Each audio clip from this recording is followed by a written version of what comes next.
La notizia sembra assurda, ma è la sacrosanta verità. Ci sono più siciliani all'estero dell'intera provincia di Palermo.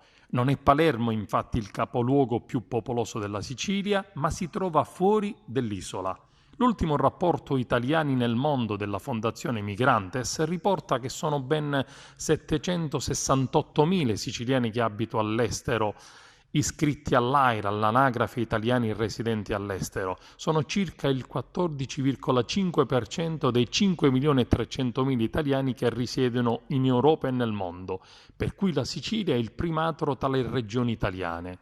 I siciliani all'estero sono aumentati di 12.000 unità, ha registrato più partenze solo la Lombardia e il Veneto e il 38% dei residenti perduti sono infatti bambini e giovani fino ai 35 anni. Altra grande emergenza è quella dello spopolamento dei piccoli comuni. Palermo e Catania come cittadini all'estero sono ai primi due posti e poi ci sono decine di piccoli centri dove la popolazione trasferita all'estero supera quella che è rimasta. Acquaviva Platani è il caso più eclatante in provincia di Caltanissetta, dove sono rimasti 928 residenti e quelli all'estero sono più o meno di 2450, o come nell'Agrigentino, come Sant'Angelo Muxaro che ha 2450 residenti all'estero contro i 1291 attuali.